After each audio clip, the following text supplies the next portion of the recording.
এই যে মাহে রমজান সামনে আসতেছে, দেখবেন আনি কত ফতোয়া, তারাবি নামাজ 20 রাকাত না 8 রাকাত, কি বলেন আছে না?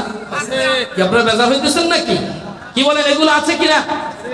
রমজান মাস ইবাদতের মৌসুম, আপনি যত ইবাদত করবেন অতই তো ভালো। ধরে নিলাম মনে করেন ওলাও ফরজন ধরলাম 8 রাকাত, আপনি যদি আরো 12 রাকাত পড়েন তাহলে কি গুনাহ হবে? এমন কথা বলেন গুনাহ হবে? আপনি যদি 100 রাকাত পড়েন কি গুনাহ হবে? পড়েন, আপনি যত পারেন নফল নামাজ পড়েন, সমস্যা কোথায়? কিন্তু তাদের গাত্রদাহ, এই মানুষগুলোকে জান্নাতে যেতে দেওয়া হবে না। এদের আমলকে আস্তে আস্তে কাটাপ করে খাটো করে করে 8 রাকাতে নিয়ে আসছে।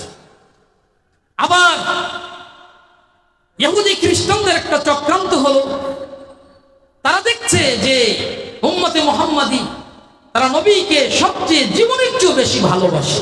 আমরা একটু সমস্বরে সকলে একই কণ্ঠে একই আওয়াজে আমরা একটু প্রাণ ভরে নবীজিকে দরুদ ও সালাম জানাই।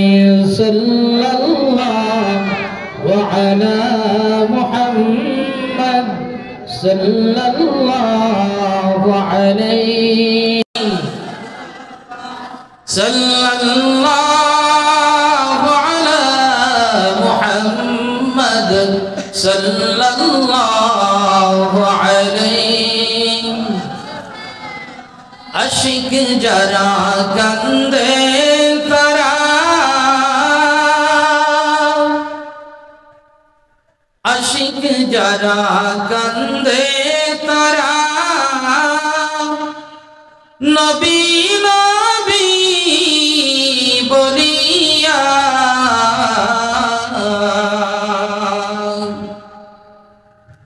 ঘুমের ঘরে দাও গো দেখা, ইয়া মুহাম্মদ মুস্তাফা সাল্লাল্লাহু মুহাম্মদ সাল্লাল্লাহু আলাইহি সাল্লাল্লাহু আলা মুহাম্মদ সাল্লাল্লাহু আলাইহি। এই দুনিয়া থাকবে পড়ে, আমরা একদিন থাকব না।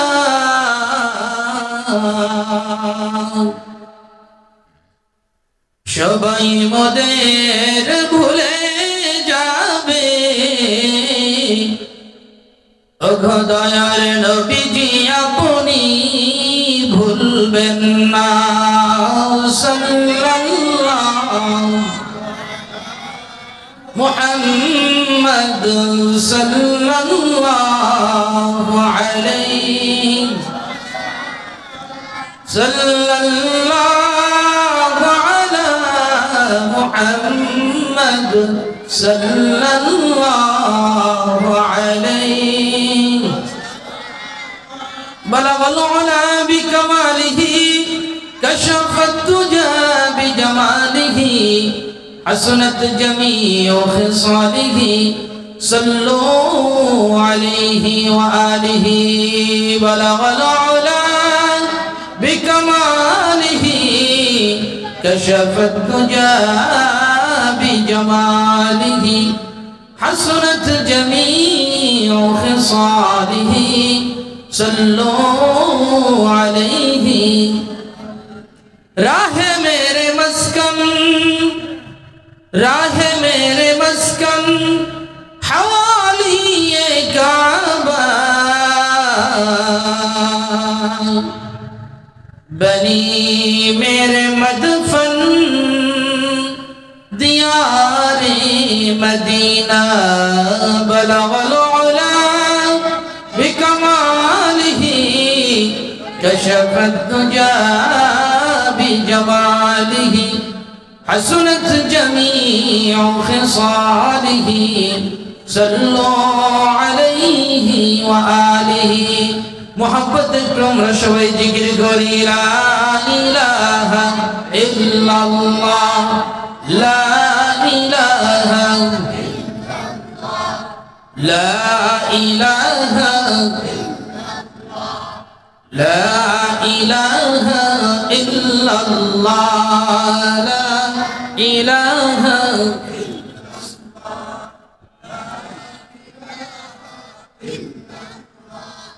লা ইলাহা ইল্লাল্লাহ লা ইলাহা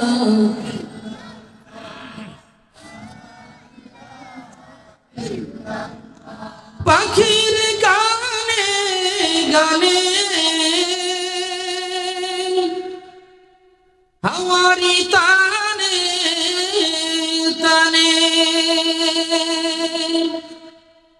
আল্লাহ নামের জিকির করে আল্লাহ নামের জিকির করে চাঁদ সিতারা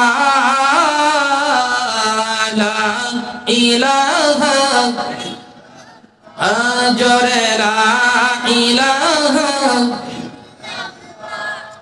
লা ইলাহা ইল্লাল্লাহ লা ইলাহা লা ইলাহা ইল্লাল্লাহ লা ইলাহা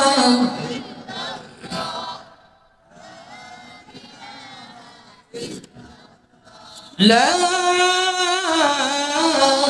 إله إلا الله محمد رسول الله صلى الله عليه وسلم معزز محترم واجب الاحترام ذو المجد والاحتشام ঐতিহ্যধন্য সুটিয়াকাঠি কেন্দ্রীয় জামে মসজিদ দারুস সুন্নাত হাফিজিয়াত নূরানী দিনিয়া মাদ্রাসার উদ্যোগে আয়োজিত 89তম বার্ষিকী সালে সাওয়াজ মাহফিলের প্রথিত যশা সম্মানিত সভাপতি অত্র দিনী প্রতিষ্ঠানের যিনি দীর্ঘদিন যাবৎ সভাপতিত্ব করে এসেছেন আমাদের অত্র এলাকার গৌরব আমাদের সকলের শ্রদ্ধাভাজন ব্যক্তিত্ব আলহাজ মোহাম্মদ শহীদুল্লাহ মিয়া মাদ্দাজিল্লাহুল আলী আজকের এই মাহফিলের প্রধান অতিথি প্রধান আকর্ষণ বিশিষ্ট ইসলামী চিন্তাবিদ সুমধুর কণ্ঠস্বর সারা বাংলাদেশে আলোড়ন সৃষ্টিকারী বক্তা জনাব হযরত মাওলানা কারি নুরুল হাসান তাওহীদ সাহেব মাদ্দাজিল্লাহুল আলী মাগরিবের নামাজের পর থেকে যিনি গুরুত্বপূর্ণ আলোচনা করেছেন তালিম প্রদান করেছেন আমার শিরোতাজ বাংলার আজহার খ্যাত সরসিনা দারুস সুন্নাত জামিয়া নিসারিয়া দিনিয়া মাদ্রাসার সম্মানিত মুহাদ্দিস ও মুফতি বাংলার হাজারো ছাত্র গড়ার আলেম গড়ার কারিগর আমার মাথার তাজ তুল্য সম্মানিত উস্তাদ আলহাজ হযরত মাওলানা মুফতি আব্দুল গফফার কাসিমি সাহেব মাদ্দাজিল্লাহুল আলী দেগার হাজারাতে উলামায়ে কিরাম সম্মুখপানে সমাবেত নওজোয়ান যুবক ভাইরা বৃদ্ধ বাবাজিরা আমার সমবয়সী বন্ধুরা চেন্হের ছোট ছোট কচি কাঁচা সোনামণিরা পর্দার অন্তরাল থেকে শ্রোতারত আমার সম্মানিত মা ও বোনেরা সকলকে জানাচ্ছি আবারও ইসলামী সম্ভাষণ আসসালামু আলাইকুম ওয়া রাহমাতুল্লাহি ওয়া বারাকাতুহু মহান আল্লাহ জাল্লা শানুহুর মহান আলীশান দরবারে অসংখ্য অগণিত শুকর এবং সুজুদ আদায় করছি যে মহান রব্বুল ইজ্জাত আল জালাল আপনাকে আমাকে এত অঞ্চলের হাজার হাজার মানুষগুলোর ভিতর থেকে বাছাই করে করে পৃথিবীর হাজারো ব্যস্ততাকে উপেক্ষা করে আজকের এত সুন্দর একটি মোবারক মুতাবাররক মজলিসে জান্নাতের বাগানে আল্লাহ সুবহানাহু ওয়া তাআলা আমাদেরকে হাজির করেছেন সেই মহান সত্তার দরবারে আমরা সকলেই কালিমাতু শুকর আদায় করে বলি আলহামদুলিল্লাহ। আজকের এই মাহফিলে আসতে পেরে আমরা সবাই খুশি না বেজার? সবাই কথা বলুন, আমরা সবাই খুশি না বেজার?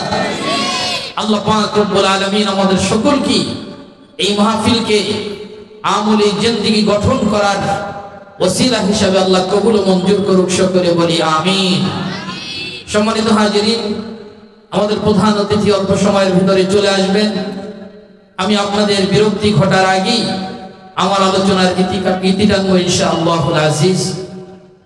তো যাই হোক, আলোচনার প্রারম্ভেই পবিত্র কোরআনুল কারীম থেকে ছোট্ট একখানা আয়াতে কারীমা এবং আল্লাহ পাক রব্বুল আলামিন তার প্রিয় বন্ধুর লক্ষ লক্ষ হাদিস শরীফের ভিতর থেকে ছোট্ট একখানা হাদিসের টুকরা অংশ বিশেষ তেলাওয়াত করেছি। এই দুটোকে সামনে রেখে আমি সংক্ষিপ্ত কিছু আলোচনা করার প্রয়াস করব। আমার তৌফিক ইল্লা বিল্লাহ, সকলে বলি আল্লাহুম্মা আমিন। সম্মানিত হাজিরিন, এই পৃথিবী আল্লাহ রাব্বুল আলামিন সৃষ্টি করেছেন। পৃথিবীর আগে এই পৃথিবীতে আল্লাহ যখন সৃষ্টি করেছেন, আমাদেরকে সৃষ্টি করার আগে আল্লাহ পাক রব্বুল আলামিন জিন জাতিকে এই পৃথিবীতে পাঠিয়েছিলেন। জিন জাতি এই পৃথিবীর ভিতরে আল্লাহ পাক রব্বুল আলামিনের হুকুমের বিরুদ্ধাচরণ করেছিল, আল্লাহর হুকুমের অমান্য করেছিল, মারামারি, কাটাকাটি, হানাহানি, খুন খারাপি করেছিল। আল্লাহ পাক রব্বুল আলামিন রাগান্বিত হয়ে তাদেরকে হালাক করে দিয়েছেন, ধ্বংস করে দিয়েছেন। অতঃপর আল্লাহ রাব্বুল আলামিন যখন আমাদেরকে সৃষ্টি করবেন, সৃষ্টি করার প্রাক্কালে যখন ফেরেশতাদের সাথে আলোচনা করেছিলেন, পরামর্শ করেছিলেন, আপনারা সকলেই জানেন, খুব ভালো করেই জানেন, ফেরেশতারা আমাদেরকে বানানোর জন্য আল্লাহকে নিষেধ করেছিল। কি বলে ঠিক কিনা? কি আপনারা জানেন না আমাদেরকে নিষেধ করে নাই? কারণ ফেরেশতাদের অভিজ্ঞতা থেকে তারা বলেছিল যে আল্লাহ তারা মারামারি, কাটাকাটি, হানাহানি করবে, খুন খারাপি করবে, ফিতনা ফাসাদ ঘটাবে। কারণ ইতিপূর্বে যে জাতি ছিল তারা এগুলো করেছে। কিন্তু আল্লাহ রাব্বুল আলামিন একটি চমৎকার জবাবের মাধ্যমে ফেরেশতাদেরকে জানিয়ে দিয়েছিল, ইন্নী আ'লামু মা লা তা'লামুন। যে ফেরেশতারা, আমি যা জানি তোমরা তা জানো না। বলেন না সুবহানাল্লাহ, আরো জোরে বলুন না সুবহানাল্লাহ। আমি যা জানি তোমরা তা জানো না। আল্লাহ পাক রব্বুল আলামিন কি জানেন আমাদের সম্পর্কে? আল্লাহ পাক রব্বুল আলামিন আমাদের সম্পর্কে জানেন যে এই পৃথিবীতে মানুষেরা মারামারি, কাটাকাটি, হানাহানি, খুন খারাপি করলেও একদল মানুষ এমন হবে যে মানুষগুলো আল্লাহর প্রেমে পাগল হয়ে আল্লাহ পাক রব্বুল আলামিনকে পাওয়ার জন্য তারা তাদের জীবন, জৈবন, ধন, সম্পদ সবকিছু আল্লাহ রাব্বুল আলামিনের জন্য কোরবান করে দিবে। বলেন না সুবহানাল্লাহ। অতএব কারণে এই পৃথিবীর ভিতরে একজন মানুষ যখন আল্লাহকে পাওয়ার জন্য কোশিশ করে, চেষ্টা করে, আল্লাহ রাব্বুল আলামিন বলেন এই পৃথিবীতে একটা মানুষ যখন আমাকে পাওয়ার জন্য এক বিঘাত আগায়া যায়, আমি আল্লাহ পাক রব্বুল আলামিন ওই বান্দাকে সহযোগিতা করার জন্য এক হাত সামনের দিকে অগ্রসর হয়ে যায়। বলেন না সুবহানাল্লাহ। কোন বান্দা যদি আল্লাহর রাস্তায়, আল্লাহর দিকে হেঁটে হেঁটে আসে, আমার আল্লাহ পাক রব্বুল আলামিন ওই বান্দাকে রিসিভ করার জন্য দৌড়াতে দৌড়াতে আসে। বলেন না সুবহানাল্লাহ। কেন এগুলো? বান্দা যখন আল্লাহর জন্য যা কিছু করে, আল্লাহ পাক রব্বুল আলামিনের জন্য ইবাদত বন্দেগী করে, আল্লাহ পাক রব্বুল আলামিন তখন ফেরেশতাদেরকে নিয়ে তার সেই কথার গর্ব করতে থাকে। দেখো ফেরেশতারা, তোমরা তো বলেছিলা মারামারি, কাটাকাটি, হানাহানি করবে, কিন্তু আমার বান্দা আমার ভয়ে কাঁদে। দেখো আমার বান্দা আমাকে মহব্বত করার জন্য, আমাকে পাওয়ার জন্য কতই না চেষ্টা সাধনা করে যাচ্ছে। অতএব ভাইরা আমার, এই যে মাহফিলে আমরা এসেছি, আমরা তো এক আল্লাহকে পাওয়ার জন্য এসেছি। কি বলেন ঠিক কিনা? এই কথা বলেন ঠিক কিনা? আমরা আল্লাহকে পাওয়ার জন্য যদি এসে থাকি, এই মুহূর্তে আল্লাহ পাক রব্বুল আলামিন আমাদের জীবনের সমস্ত গুনাহগুলো মাফ করে দিয়েছেন। বলুন আলহামদুলিল্লাহ। আরো জোরে বলুন আলহামদুলিল্লাহ। এই জন্য ভাইরা আমার, মানব জাতি আল্লাহ রাব্বুল আলামিনের কাছে খুব দামি জাতি। মানুষ আল্লাহ রাব্বুল আলামিনের কাছে খুবই দামি একটা জাতি। এই দামি জাতিকে আল্লাহ পাক দুনিয়ায় পাঠিয়েছেন। আবার দুনিয়ার হায়াতি জিন্দেগি শেষ হয়ে গেলে পরে এই মানুষদেরকে আল্লাহ পাক রব্বুল আলামিন আল্লাহ পাকের পরকালীন জিন্দেগিতে চিরস্থায়ী দামি জায়গা আল্লাহর জান্নাতের মালিক করে দিবে। বলেন না সুবহানাল্লাহ। ভাইরা আমার, আল্লাহ পাক রব্বুল আলামিনের সেই দামি জায়গা চিরস্থায়ী জান্নাত, সেই জান্নাতের মালিক হতে আমাদের মন চায় কি চায় না? কি কথা বলেন, চায় কি চায় না? যদি চায় তাহলে আমাদের কিছু কাজ কর্ম আছে, কি বলেন আছে কি নেই? কি কথা বলেন আছে কি নেই? আল্লাহ পাক রব্বুল আলামিন আমাদেরকে কিছু কাজ দিয়েছেন, কিছু আমল দিয়েছেন। এই কাজগুলো যদি আমরা করতে পারি, আমলগুলো যদি করতে পারি, আল্লাহ পাক রব্বুল আলামিনের ফয়সালা ওই লোকটা আল্লাহর জান্নাতের মালিক হয়ে যাবে। বলেন না সুবহানাল্লাহ। ভাইরা আমার, কিন্তু আমরা তো মানুষ, আল্লাহ আমাদেরকে এত মহব্বত করে, এত ভালোবাসে, এত নিয়ামতের ভিতরে আল্লাহ আমাদেরকে ডুবায় রেখেছেন, কিন্তু আমরা আল্লাহ পাকের নাফরমানি করি, আল্লাহ পাক রব্বুল আলামিনের অকৃতজ্ঞ হই। এজন্য আল্লাহ পাক রব্বুল আলামিন আক্ষেপ করেও বলেছেন, ইন্নাহু কানা যালুমান জাহুলা। মানব জাতি একটা জাহেল জাতি, অজ্ঞ জাতি, নির্বোধ জাতি। কারণ আমি আল্লাহ পাক এত কিছু তাদেরকে দিয়েছি, এত নিয়ামতের ভিতরে ডুবায় রেখেছি, তথাপিও সেই মানুষগুলো আমার নিয়ামতের অশুকরিয়া করে, সেই মানুষগুলো আমার কুফরি করে। ভাইরা আমার, অতএব আজকের এই মাহফিল থেকে আমাদেরকে প্রতিজ্ঞাবদ্ধ হতে হবে যে আমরা আল্লাহ পাক রব্বুল আলামিনকে পাওয়ার জন্য একটা আমলি জিন্দেগি গঠন করব। আল্লাহ যেন সেই তৌফিক আমাদের সকলকে দান করে। সকলে বলুন আমিন। আরো জোরে সোরে বলুন আমিন। ভাইরা আমার, এই জন্য আল্লাহ পাক রব্বুল আলামিন এই দুনিয়া আমাদেরকে পাঠিয়েছেন কেন? ইবাদত বন্দেগীর জন্য।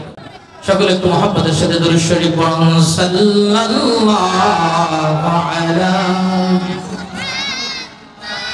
সাল্লাল্লাহু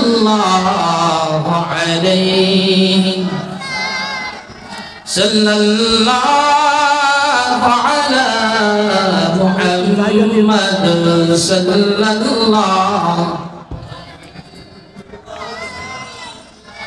ভাই যারা দাঁড়িয়ে আছেন, মেহেরবানি করে আপনারা বসেন। সকলে জায়গা নিয়ে বসে পড়ুন। যাদের সামনে ফাঁকা জায়গা আছে, আপনারা ফাঁকা জায়গাগুলো বন্ধ করে একটু চাপায় চাপায় বসুন।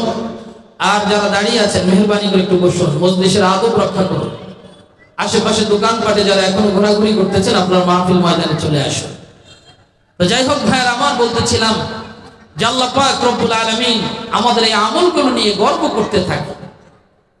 এমনকি একজন মানুষ যখন আল্লাহর ভয়ে কাঁদে, কাদার কারণে আল্লাহ পাক রব্বুল আলামিন বলেন, ওই বান্দার চোখ থেকে মাছির মাথা বরাবর একটু পানি খসে যখন তার নাকের ডগার আগে ডগায় চলে আসে, এই নাকের ডগায় আসার আগেই আমি আল্লাহ পাক রব্বুল আলামিন ওই বান্দার জীবনের সমস্ত গুনাহগুলো মাফ করে দেই। বলেন না সুবহানাল্লাহ। আল্লাহর ভয়ে যখন বান্দা কাঁদে, আমরা তো দুনিয়ার খেয়াল খুশি অনুযায়ী হাসাহাসি মাখামাখি এগুলো করি। আল্লাহ কি আমাদেরকে হাসি ঠাট্টার জন্য কি দুনিয়ায় পাঠিয়েছেন? বলেন ভাই, কথা বলেন। দুনিয়ায় পাঠিয়েছেন কি হাসি তামাশা করার জন্য? না। কিন্তু আমরা এই দুনিয়াটাকে হাসির জায়গা মনে করতেছি। কে কত আমরা ধন সম্পদ কামাই করব, কে কত জায়গা দখল করতে পারবো, কে কত বড় বিজনেসম্যান হতে পারবো, এই প্রতিযোগিতায় আমরা লিপ্ত হয়ে আছি। অথচ আপনি কি একটু চক্ষু বন্ধ করে হিসাব করে দেখেছেন যে একজন মানুষ এই পৃথিবীতে তারা কি চিরস্থায়ী বসবাস করতে পারবে? ভাই কথা বলেন, পারবে? পারবে। একজন মানুষ এই পৃথিবীতে চলাকালীন সময় তার 3 শ্রেণীর বন্ধু আছে। 3 শ্রেণীর বন্ধু যাদেরকে মহব্বত করে, ভালোবাসে। এক শ্রেণীর বন্ধু হলো মানুষের ধন সম্পদ। মানুষ ধন সম্পদকে মায়া মহব্বত করে কি করে না? কি কথা বলেন? কি করে কি করে না? মায়া মহব্বত এত বেশি করে করে ভাই ভাইকে চিনে না। এক ভাই আর এক ভাইয়ের উপর অস্ত্র ধরে। কি বলে? ধরে কি ধরে না? একই মায়ের সন্তান, একই বাবার সন্তান, এক ভাই আর এক ভাইয়ের জমি জবরদখল করে নিয়ে যায়। এক ভাই কোটিপতি হয়, আর এক ভাই রাস্তার ফকির হয়ে ঘুরে। কি বলেন আছে কি নাই? বাবার সন্তান পর্যন্ত চিনে না, সন্তান বাবা চিনে না। কেমন সম্পদের মোহ, সম্পদের লোভ আমাদের ভিতরে প্রবেশ করেছে। মানুষ নিজের সন্তান সন্ততি স্ত্রী পুত্র পরিজন আত্মীয় স্বজন আপনজন তাদেরকে মহব্বত করে। কি বলেন আছে কি নাই? কি কথা বলেন আছে কি নাই? এরপরে আরেকটা বিষয় আছে যেটা মানুষের নেক আমল, নামাজ বলেন, রোজা বলেন, দান সাদকা বলেন, এগুলোর প্রতি মানুষের ভালোবাসা আছে। কি বলেন আছে কি না? যাদের ভালোবাসা আছে তারাই এগুলো পালন করে। ভালোবাসা ছাড়া একটা মানুষ নামাজ পড়তে পারে না। কি বলেন পারে? তার নামাজটা হয় এমন যে আগে কাজ করি, সময় পাইলে নামাজ পড়ি, আগে আমার কাজ সংসারী জীবন, এরপরে যদি সময় পাই মোটামুটি অবসর থাকে তাহলে রোজা রাখবো। কি বলেন? এরকমের লোক আছে কি নাই? কি কথা বলেন আছে কি নাই? আবার এমনও মানুষ আছে পৃথিবীর সব কিছু বিলীন হয়ে যাবে কিন্তু তার জীবন থেকে এক ওয়াক্ত নামাজ কাজা করতে সে রাজি হবে না। কি বলেন আছে কি নাই? বাবাজিরা আমার, এই যে ভালোবাসার তিনটা বস্তুর কথা আমি বললাম, এক শ্রেণীর ভালোবাসা, এক নম্বরে যাদেরকে আমরা জায়গা করে দিয়েছি আমাদের হৃদয়ের ভিতরে, মানুষ তাদের টাকা পয়সা, অর্থ সম্পদ, ধন সম্পদ, অর্থ করি, জায়গা জমিকে মানুষ মহব্বত করে ভালোবাসে। ও বন্ধু আমার, একটু চক্ষু বন্ধ করে হিসাব করে দেখেন, এই পৃথিবীর ক্ষণস্থায়ী জীবনটা যখন আপনার আমার শেষ হয়ে যাবে, যখন চক্ষুটা আমরা বুঝে যাব, মালাকুল মউত আজরাইল আলাইহিস সালাতু ওয়াস সালাম যখন আপনার আমার সামনে হাজির হয়ে যাবে, আপনার আমার শত কোটি টাকা থাকলেও কি এই পৃথিবীর বুকে আমরা বেঁচে থাকতে পারবো নাকি? কি কথা বলেন? পারবো না। আপনার আমার যত সম্পদ থাকুক না কেন, যত টাকা পয়সা, অর্থ সম্পদ, জায়গা জমি, বাড়ি গাড়ি আপনার আমার থাকুক না কেন, চক্ষুটা বন্ধ করার সাথে সাথে এগুলো আপনাকে আমাকে লাথি মেরে মালিকানা বিদায় দিয়ে চলে যাবে। বলেন ঠিক কিনা? চক্ষু বুঝে গেলাম ওগুলোর মালিক কি আপনি আমি আর থাকতে পারবো? কি কথা বলেন? পারবো? এমনকি আপনাকে আমাকে দাফন যেই জায়গাটায় করা হবে ওই জায়গাটার মালিকও কিন্তু আপনি আমি। কি কথা কয় না? কি আপনি আমি হব? সাথে সাথে চক্ষুটা বন্ধ হয়ে গেছে, সাথে সাথে মালিকানা শেষ। এর মালিক হয়ে যাবে আপনার ওয়ারিস যারা, আপনার ছেলে, আপনার মেয়ে, আপনার স্ত্রী, আপনার ভাই ব্রাদার, আত্মীয় স্বজন। অতএব আপনাকে দাফন করা হবে পরের জায়গায়। অথচ আমরা এক নম্বরে কিন্তু হৃদয়ে ভালোবাসার অবস্থান এই অর্থ সম্পদ, ধন সম্পদ এইটাকে করে দিয়েছি। কি বলেন ঠিক কিনা? আমার শুধু তাই নয়, দ্বিতীয় নম্বর ভালোবাসার বস্তু রূপে আমরা যাদেরকে মহব্বত করি, ভালোবাসি, এটি হলো আমাদের সন্তান সন্ততি, স্ত্রী পুত্র পরিজন, আত্মীয় স্বজন আপনজন। কি বলেন ঠিক কিনা? এই আত্মীয় স্বজন আপনজন আমরা যে যাকে যত বেশি মহব্বত ভালোবাসা রাখি না কেন, আপনার আমার চক্ষুটা বুঝে গেলে পড়ে তারা আপনাকে আমাকে বিদায় দিবে না ঠিক, কিন্তু কত দূর আপনার সাথে যাবে, আপনার আমার খাটিয়া বহন করে করে শুধুমাত্র কবরস্থান পর্যন্ত যাবে। কি বলেন ঠিক কিনা? এমন কোন সন্তান খুঁজে পাওয়া যাবে না যেই সন্তান বাবার সাথে কবরে ঘুমাইতে রাজি হবে। কি বলেন আছে নাকি? কি বলেন আছে? এমন কোন প্রাণের স্ত্রী খুঁজে পাওয়া যাবে না যে তার স্বামীর সাথে মহব্বত করে তার কবরের ভিতরে ঘুমানোর জন্য আশা রাখে। এরকম কোন স্ত্রী খুঁজে পাওয়া যাবে? এবার কথা বলেন যাবে? অথচ আপনি কত কিছুই স্ত্রীর জন্য করলেন, স্ত্রীকে খুশি করতে গিয়ে আপনি মায়ের বিরুদ্ধাচরণ করলেন, মায়ের সিদ্ধান্তকে আপনি অবহেলা করে স্ত্রীর সিদ্ধান্তকে আপনি প্রাধান্য দিলেন। কি বলেন? এরকম আছে কি নাই? আমার তৃতীয় নম্বর, যাকে আমরা হেলায় দুলাই কেটে দেই, যাকে আমরা কোন মূল্যায়ন পর্যন্ত করি না, যার ভালোবাসা আমাদের হৃদয়ে স্থান দিয়ে থাকি না, সেটি হলো আমাদের নেক আমল। আপনার নামাজ, আপনার রোজা, আপনার হজ, যাকাত, দান, সাদকা ইত্যাদি ইত্যাদি নেক আমল বলতে আমরা যা কিছু বুঝি, আল্লাহর নবী বলেন ওই নেক আমল তোমার চক্ষু বন্ধ হয়ে গেলে তোমার থেকে বিদায় হয়ে যাবে না। তোমার নামাজ বলো, রোজা বলো, হজ বলো, দান সাদকা বলো, প্রত্যেকটা নেক আমল তোমার কবর, মিজান, সিরাত, হাসর, এমনকি তোমাকে জান্নাত পর্যন্ত না পৌঁছানো পর্যন্ত তোমার নেক আমল তোমার পিছু ছাড়বে না, ছাড়বে না। বলেন না সুবহানাল্লাহ। যেটা তোমার পরকালে কাজে লাগবে ওইটাকে তোমরা মূল্যায়ন করো না, ওইটাকে তোমরা প্রাধান্য দাও না, অথচ তোমরা এই পৃথিবীকে প্রাধান্য দাও, ক্ষণস্থায়ী জীবনটাকে তোমরা প্রাধান্য দাও। এই জন্য আল্লাহ বলেছেন ইন্নাহু কানা যালুমান জাহুলা। মানুষ তো আসলে নির্বোধ, তাদের কোনো বোধ শক্তি নাই, তাদের কোনো সঠিক ধারণা নাই যে আসলে কিসের পিছনে আমরা আমাদের সময়টাকে অতিবাহিত করছি। রং তামাশা, খেল তামাশা আমাদের জীবনটাকে বিনাশ করে দিচ্ছি। আল্লাহর ভয় আমাদের ভিতরে আসে না। গুনার কাজ করতে করতে করতে করতে আমাদের হৃদয়টা পাহাড়ের পাথরের চেয়েও বেশি শক্ত হয়ে গেছে। কি বলেন ঠিক না বেঠি? কি কথা বলেন ঠিক না বেঠি? এটা আমরা ঠিক বললেও ঠিক, না বললেও ঠিক। কারণ আমার আল্লাহ রাব্বুল আলামিন বলেছেন দুনিয়ার মানুষ আল্লাহর নাফরমানি করতে করতে তাদের অন্তরটা কেমন কঠিন হয়েছে। আল্লাহ বলেছেন সুম্মা কাসাত কুলুবুকুম মিন বাদি যালিক ফাহিয়া কাল হিজারা। মানুষের অন্তরটা এত শক্ত হয়ে গেছে তারা যেন পাথরের চেয়েও বেশি কঠিন হয়ে গেছে। বলেন না নাউজুবিল্লাহ। পাথরের চেয়েও কঠিন। পাথরের চেয়েও কেন কঠিন আল্লাহ বললেন? আল্লাহ বলতেছেন ওয়া ইন্না মিনাল হিজারাতি লামা ইয়াতাফাজ্জারু মিনহুল আনহার। ও দুনিয়ার মানুষ শোনো, দুনিয়ার ভিতরে পাথর অত্যন্ত শক্ত একটা বস্তু। এই শক্ত একটা বস্তু আল্লাহর সৃষ্টি। আল্লাহ পাক রব্বুল আলামিনের ভয়ে মাঝে মধ্যে এই পাথর খসে খসে পাথরের ভিতর থেকে পানি প্রবাহিত হয়। আপনারা যারা বিভিন্ন জায়গায় পাথরের পাহাড়, এই পাহাড়ি অঞ্চলে গিয়েছেন, সিলেট এলাকা, চট্টগ্রাম, পার্বত্য চট্টগ্রাম এলাকায় যারা গিয়েছেন, আপনারা গিয়ে দেখবেন পাথরের পাহাড়, এই পাহাড়ের উপর থেকে কেমন যেন ঝর্ণা প্রবাহিত হচ্ছে, পানি নিচের দিকে নেমে আসতেছে, নিচের দিক থেকে আবার পানি প্রবাহিত হয়ে যাচ্ছে।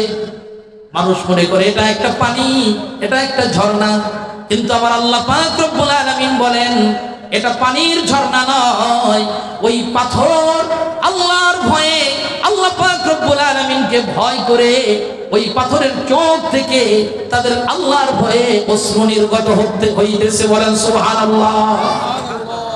পাথরের ভিতর থেকেও আল্লাহর ভয়ে পানি প্রবাহিত হয়, কিন্তু মানুষ তারা আল্লাহর ভয়ে চোখ থেকে পানি নির্গত করতে চায় না। আল্লাহ পাক রব্বুল আলামিনের ওই পাথর এত কঠিন, এই পাথর আল্লাহর ভয়ে কাঁদে। কেন কাঁদে?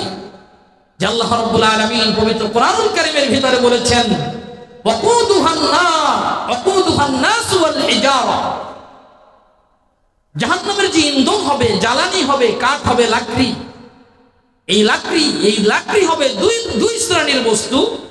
এক শ্রেণী হবে মানুষ, আর এক শ্রেণী হবে পাথর। বলেন না নাউজুবিল্লাহ। জাহান্নামের ইন্ধন হবে মানুষ এবং পাথর, লাকড়ি হবে মানুষ এবং পাথর। কিন্তু মানুষ সেইটা অনুধাবন করে না, কিন্তু পাথর অনুধাবন করে। হায় হায়, যদি আল্লাহ আমাকে দিয়ে জাহান্নামের আগুন ধরায়, আগুন জ্বালায়, তাহলে আমার অবস্থাটা কেমন হবে? জাহান্নামের কঠিন সেই আগুনের ভিতরে আমাকে পড়তে হবে। এই ভয়ে তারা আল্লাহ রাব্বুল আলামিনের কাছে কান্দে, আল্লাহ তুমি আমাকে জাহান্নামের সেই কঠিন আগুন থেকে বাঁচাও। বলেন না সুবহানাল্লাহ। ও বাবাজিরা আমার, সাইয়েদনা হযরত মুসা কালিমুল্লাহ তার জীবনের ভিতরে লেখা আছে মুসা আলাইহিস সালাতু ওয়াস সালাম মাঝে মধ্যে আল্লাহর সাথে কথা বলতে যাইতেন, আল্লাহ রাব্বুল আলামিনের সাথে নিজের কথাবার্তাগুলো বলতেন। আর সব শ্রেণীর সৃষ্টি হযরত মুসা কালিমুল্লাহর কাছে নিজেদের আবেদনগুলো আল্লাহর কাছে পাঠাতেন। সুবহানাল্লাহ। গাছ বলেন, মাছ বলেন, পাথর বলেন, মানুষ বলেন, সবাই নিজেদের দরখাস্ত হযরত মুসা কালিমুল্লাহর কাছে পেশ করতেন। ওগো মুসা কালিমুল্লাহ, আপনি তো আল্লাহর সাথে কথা বলতে পারেন, আমার তরফ থেকে, আমার পক্ষ থেকে আবেদনটুকু আল্লাহর কাছে পৌঁছায় দেন। এরকমের হাজারো নজির, হাজারো ঘটনা হযরত মূসা আলাইহিস সালাতু ওয়াস সালামের জীবনের ভিতরে পাওয়া যায়। একদিন হযরত মূসা কালিমুল্লাহ তিনি তুর পাহাড়ে আল্লাহ রাব্বুল আলামিনের সাথে কথা বলার জন্য রওনা করলেন। পথিমধ্যে গিয়ে দেখে বিশাল বড় একটা পাথর, আল্লাহর ভয়ে সেখানে বসে বসে কান্না করতেছে। আল্লাহু আকবার, আরো জোরে বলেন আল্লাহু আকবার। হযরত মূসা আলাইহিস সালাতু ওয়াস সালাম ওই পাথরের কান্না দেখে বড় আশ্চর্য হয়ে গেলেন। ডেকে ডেকে বললেন, রে পাথর, তুমি কেন কাঁদতেছো? তোমার মনে এমন কি ব্যথা আছে?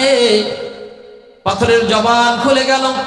আল্লাহর হুকুমে পাথরের জবান খুলে গিয়ে পাথর বলতেছে, গো আল্লাহর নবী পয়গম্বর মূসা, আমার কান্নার পিছনে কারণ হলো আমি শুনেছি পরকালীন জিন্দেগি যখন হাসরের ময়দান কায়েম হয়ে যাবে, আল্লাহ পাক যখন জান্নাত জাহান্নামের ফয়সালা করে দিবেন, জাহান্নামের আগুন যখন জ্বালানো হবে,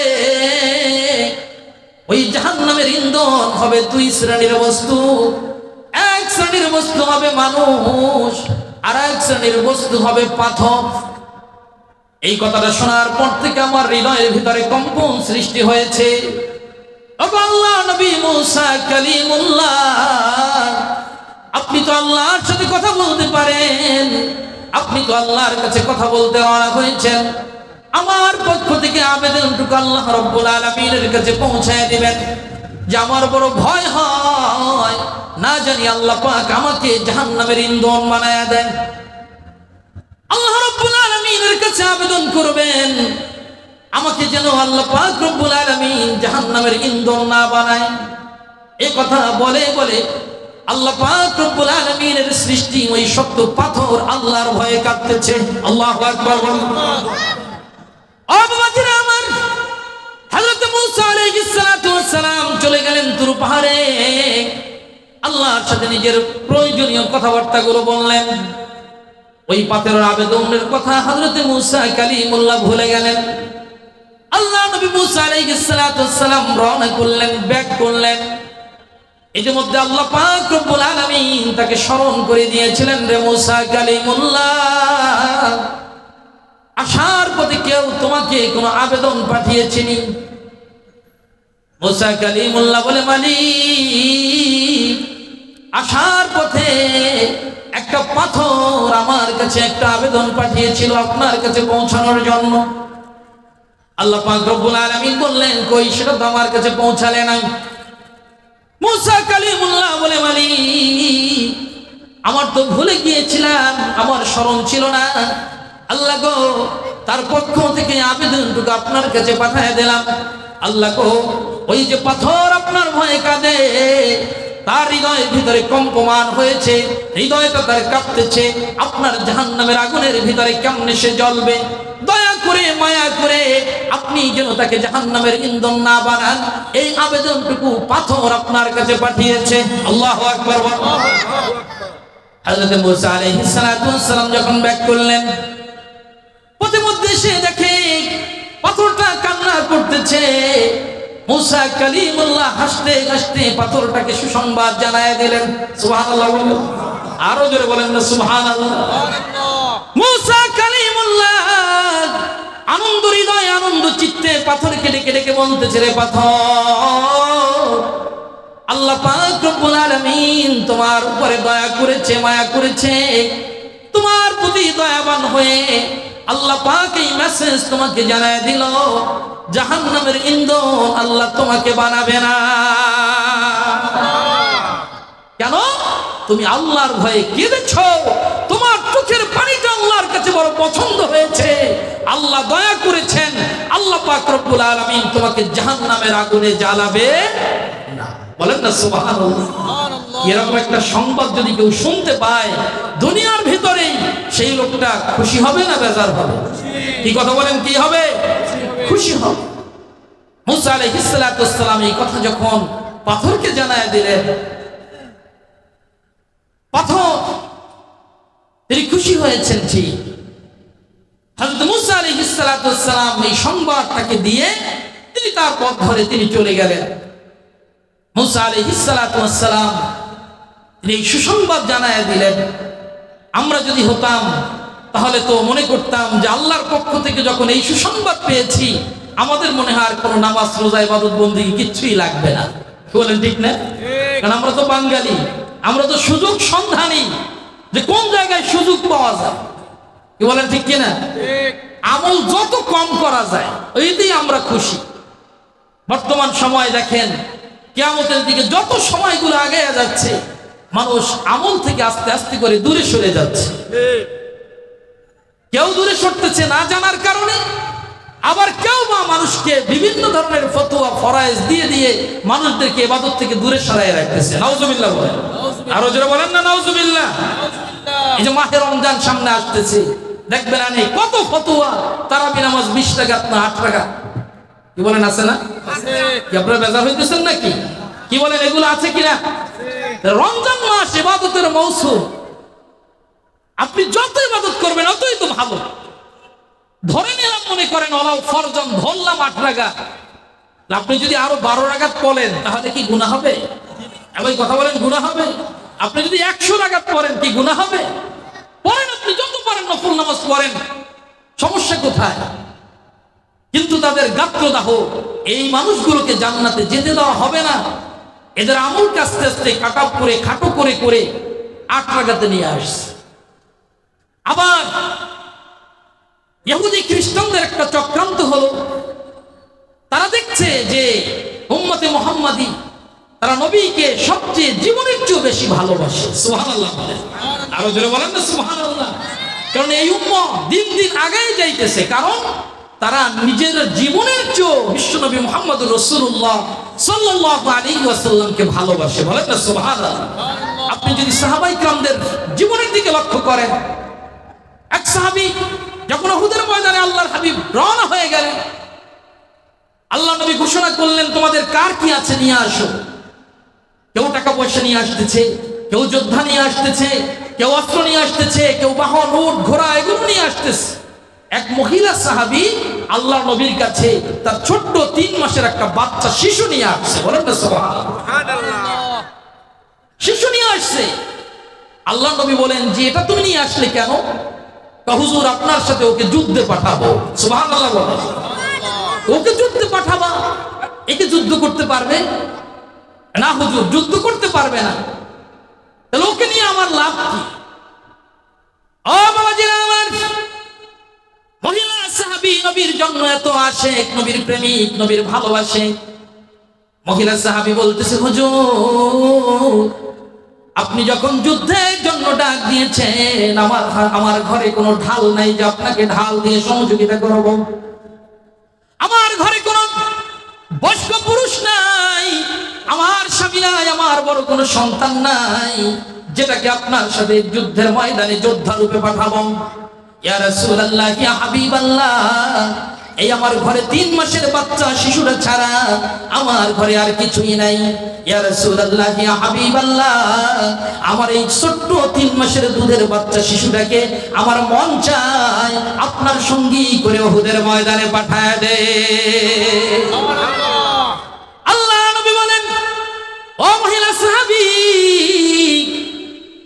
তোমার এই বাচ্চা সন্তানটাকে যদি আমি নিয়ে যাই তাহলে ওকে লালন পালন করার জন্য, পাহারা দেওয়ার জন্য আমার আরো 2 জন সাহাবী নিয়োগ করতে হবে। অতএব ওকে নেওয়ার চেয়ে না নেওয়াটাই ভালো। যেই 2 জন ওর জন্য পাহারাদার রাখবো, ওই 2 জন আমার সঙ্গী হয়ে আমার সাথে যুদ্ধ করবে। আল্লাহু আকবার বল। মহিলার কান্না আরো বেড়ে গেল। মহিলা সাহাবী বলতেছে হুজুর আমার সন্তানকে পাহারা দেওয়ার জন্য কোন সাহাবী নিয়োগ করতে হবে না। ইয়া রাসূলুল্লাহ, ইয়া হাবিবাল্লাহ, আপনি আমার এই বাচ্চা শিশুটাকে ঢাল হিসেবে ব্যবহার করবেন। কাফেররা যখন আপনার সামনের দিক থেকে তীরগুলো ছুটতে থাকবে, আমার এই 3 মাসের বাচ্চা শিশুটা ওই কাফেরদের তীরের সামনে আপনি ধরে রাখবেন। সুবহানাল্লাহ। ইয়া রাসূলুল্লাহ, ইয়া হাবিবাল্লাহ, ডান দিক থেকে যদি তীরগুলো মারতে থাকে ডান দিকে ধরে রাখবেন, বাম দিক থেকে তীর মারলে বাম দিকে ধরে রাখবেন। আমার এই বাচ্চা শিশুটা যদি সামনে থাকে ওদের হৃদয়ে মায়া হয়ে যেতে পারে। হায় হায়, এখন যদি তীর মারি এই তীরটা তো নবীজির গায়ে লাগবে না, এই তীরটা তো ওই বাচ্চা শিশুর গায়ে লেগে যাবে। কি বলেন ঠিক কিনা? ওই মহিলা সাহাবী বলে, হুজুর ওদের হৃদয়টা যদি পছন্দ হয়ে যায়, ওদের হৃদয়ে যদি সামান্যতম একটু মায়া যদি নাও হয়, যদি ওরা তীর মেরেই বসে, তাহলে তাতে আমার কোনো লস নাই। ইয়া রাসূলুল্লাহ, ইয়া হাবিবাল্লাহ, বদরের প্রান্তরে আপনার সঙ্গী হয়ে আমার স্বামী যোদ্ধা রূপে গিয়েছিল, আমার স্বামী দুনিয়া থেকে বিদায় হয়ে গেছে, শহীদ হয়ে গেছে, আমার ঘরে আর ফেরত আসে নাই। ইয়া রাসূলুল্লাহ, ইয়া হাবিবাল্লাহ, আমার এই সন্তানটা যদি উহুদের ময়দানে শাহাদাত বরণ করে কিয়ামতের দিন আমি আল্লাহর সামনে দাঁড়িয়ে বলতে পারবো, আল্লাহ গো, আর কিছুই নিয়ে আসতে পারি নাই, আমি একজন শহীদের মা হয়ে এসেছি। বলেন না সুবহানাল্লাহ। এত মায়া, এত মহব্বত ছিল নবীর জন্য। বলেন না সুবহানাল্লাহ। ইহুদ খ্রিস্টান তারা দেখেছে এত মহব্বত নবীর জন্য, অথচ ইহুদিরা তারা নবীর সাথে যুদ্ধ করে নাই। নবী যখন তার উম্মতদেরকে ডেকেছিল, আসো আমরা যুদ্ধ করতে যাব, তখন তার উম্মতরা কি বলেছিল জানেন? ফাযহাব আনতা ওয়া রাব্বুকা ফাকাতিলা ইন্না হাহুনা কাঈদুন। নবী মুসা আলাইহিস সালাতু ওয়াস সালাম তার উম্মতদেরকে বলা হয় ইহুদি, এদেরকে ডেকেছিল আসো আমরা যুদ্ধ করতে যাব, কিন্তু তার উম্মতরা আসলো, আসার পরে বলল ফাযহাব আনতা ওয়া রাব্বুকা, হে নবী আপনি আপনার রবে যায়া যুদ্ধ করেন। ইন্না হাহুনা কাঈদুন, আমরা এখানে বসে থাকব, যদি দেখি যুদ্ধে জয়লাভ করতে পারছেন তাহলে আমরা আপনার সাথে আছি, আর যুদ্ধে যদি পরাজয় হয় আমরা আপনার সাথে নাই। নাউজুবিল্লাহ। আরো জোরে বলেন না নাউজুবিল্লাহ। নবীর জন্য তাদের কেমন মহব্বত দেখেন, আপনি আর আপনার খোদায় যায় যুদ্ধ করেন। আর মুসলমান যারা, তারা নবীর জন্য নিজেদের জীবন, যৌবন, টাকা পয়সা, অর্থ সম্পদ, সন্তান সন্ততি সব কোরবান করে দিতে প্রস্তুত। ঠিক না বেঠিক? এই কথা বলেন ঠিক না বেঠিক? এই জন্য ভাইরা আমার, ওরা দেখেছে নবীর মহব্বত, নবীর ভালোবাসা হৃদয়ে যারা আছে, এই মানুষগুলো দিন দিন এগিয়ে যাচ্ছে। তাহলে কি করা যায়? এদেরকেও বিভিন্ন ফতোয়া ফরাজ দিয়া এরপরে এদের অন্তর থেকে নবীর মহব্বতটাকে যদি ডিলেট করতে পারি, তাহলে এরা সেখানেই কায়েদ হয়ে যায়। এজন্য বিভিন্ন ধরনের ফতোয়ার ডেলিভারি হয়, যাতে করে নবীর মহব্বতের প্রতি মানুষের ঘৃণা জন্মে। বলেন না নাউজুবিল্লাহ। আজকে নবীকে নিয়ে বিভিন্ন ধরনের কটূক্তি হয়, নবীর বিবাহ নিয়ে কথা হয়, নবীর চরিত্র নিয়ে কটূক্তি করা হয়। এই মানুষগুলো কি মুসলমানদের বন্ধু না শত্রু? কি কথা কন না আপনারা? কি আপনারা মনে হয় এদের দলে আছেন নাকি? যারা নবীকে নিয়ে আজকে বিভিন্ন ধরনের কথা বলে, নবীর চরিত্র নিয়ে যারা কথা বলে, নবীর শান মান ইজ্জত নিয়ে যারা কথা বলে, এই মানুষগুলো মুসলমানদের জন্য চিরদিনের জন্য শত্রু। ঠিক না বেঠিক? ভাই কথা বলেন ঠিক না বেঠিক? আমরা নবীর উম্মত, আমরা নবীর প্রেমিক, নবীর জন্য আমরা জীবন উৎসর্গ করে দিতে প্রস্তুত। ঠিক না বেঠিক? ভাই কথা বলেন ঠিক না বেঠিক? যে আমলগুলো করলে নবীর মহব্বত বাড়ে, এই আমলগুলো আমরা করতে রাজি আছি কি নাই? কি কথা বলেন, আছি কি নাই? কারণ বর্তমান সময়ে মানুষ আমল করতে চায় না, তারপরেও যদি তাদেরকে আমরা আমল থেকে দূরে রাখি, কি বলেন এই মানুষগুলো কি আমল করবে? কি কথা বলেন? আমল করবে? আমল করবে না, একসময় আমল শূন্য হয়ে যাবে। ভাইরা আমার, এই জন্য আমরা আমাদের কোন কোন কাজগুলো করলে আমাদের আমলি জিন্দেগি গঠন করা যায়, এই ধরনের কাজ আমাদের করতে হবে। তো যাই হোক, যে কথা বলতেছিলাম, আল্লাহ নবী মুসা আলাইহিস সালাতু ওয়াস সালাম ওই পাথরকে সুসংবাদ জানায় দিলেন যে আল্লাহ পাক তোমাকে জাহান্নামে দিবে না। সুবহানাল্লাহ। আর জোরে বলেন না সুবহানাল্লাহ। কি মনে আছে আপনাদের? মুসা আলাইহিস সালাতু ওয়াস সালাম চলে গেলেন, সময় সংক্ষেপ, বেশি বিস্তারিত কথা বলা যাবে না। তো যাই হোক, মুসা আলাইহিস সালাতু ওয়াস সালাম কিছুদিন পর আবার ওই পথ ধরলেন, তুর পাহাড়ে যাচ্ছেন, কথা বলবেন। এবারেও গিয়ে দেখে আল্লাহ পাক রব্বুল আলামিনের সেই সৃষ্টি পাথর, সেই পাথর আজকেও কান্না করতেছে। আল্লাহু আকবার। আরো জোরে বলেন আল্লাহু আকবার। বাবা জিরামান, মুসা আলাইহিস সালাতু ওয়াস সালাম আশ্চর্য হয়ে গেলেন, আবার প্রশ্ন করলেন, রে পাথর, গতফির যখন তোমার এই পথ দিয়ে আমি অতিক্রম করেছিলাম, তখন তুমি কান্নার কারণ বর্ণনা করেছো, আল্লাহর ভয়ে তুমি কাঁদতেছ। আল্লাহ পাক রব্বুল আলামিন তো তোমাকে সুসংবাদ জানিয়ে দিয়েছেন, আল্লাহ পাক তোমাকে তার জাহান্নামের আগুনে জ্বালাবেন না। অথচ এখনো দেখি তুমি কাঁদো, তোমার কাঁদার পিছনে কারণ কি? এবারে পাথরের জবান খুলে গেল, ওই পাথর আবার জবাব দিয়ে দেয়, ওগো আল্লাহ নবী মুসা কালিমুল্লাহ, গত সময় আমি যে ক্রন্দন করেছিলাম আল্লাহর ভয়ে, আজকের কান্নার পিছনে কারণ হলো আমি আল্লাহর শুকরিয়া আদায়ের জন্য কাঁদতেছি। যারা বলেন না সুবহানাল্লাহ। খুশি হলেও মানুষ কাঁদে, এ বলেন ঠিক কিনা? এই কথা কন না আপনারা? মানুষ খুশি হইলে কাঁদে না? চোখ দিয়ে পানি বের হয় না? এমন এক সুসংবাদ যেটা পাওয়ার কোনো কথাই ছিল না, এমন একটা মহা সংবাদ যদি কারো কাছে আসে, মানুষ আনন্দে আত্মহারা হয়ে তার চোখ দিয়ে পানি বের হয়ে যায়। ঠিক না বেঠি? এই কথা বলেন ঠিক না বেঠি? আনন্দ প্রকাশের অনেকগুলো ধরন থাকে। কেউ হেসে আনন্দ প্রকাশ করে, আবার কেউ কেঁদে আনন্দ প্রকাশ করে।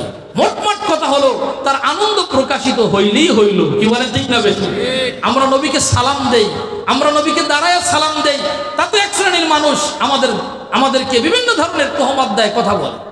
এ ভাই, নবীকে সালাম দেব, আল্লাহ বলছেন সাল্লু আলাইহি ওয়া সাল্লিমু তাসলিমা। নবীকে দরুদ পড়ো, নবীকে সালাম দাও। দাঁড়ায় দেব না, বসে দেব না, কিভাবে দেব, আল্লাহ কোনো কাইফিয়ত বর্ণনা করে নাই। কি বলেন করছে? এই কথা বলেন করছে? করে নাই। আপনি বসে দেন, আপনি দাঁড়ায় দেন, আপনি শুয়ে দেন, আপনি যে কোনো অবস্থাতেই নবীকে সালাম দেন, দরুদ পড়েন, তাতে কি কোনো বাধা আছে? ভাই কথা বলেন, বাধা আছে? কোনো বাধা নাই। কারণ আপনি কি নবীকে মহব্বত করেন, নবীকে ভালোবাসেন, এই ভালোবাসার বহিঃপ্রকাশ আপনি যা দিয়ে করতে পারেন এইটাই ঠিক। সুবহানাল্লাহ। নবীর ক্ষেত্রে কোনো মাসআলা চলে না। আজকে যারা নবীকে যারা সালাম দেয় দাঁড়াইয়া, এদেরকে যারা বেদাতি বিভিন্ন ধরনের ফতোয়া দেয়, আমার তো মনে হয় তারা যদি সাহাবায়ে কিরামদেরকে দেখতো, সাহাবায়ে কিরামদেরকে কাফের ফতোয়া দিত কিনা আমার সন্দেহ লাগে। নাউজুবিল্লাহ বলেন, আরো জোরে বলেন না নাউজুবিল্লাহ।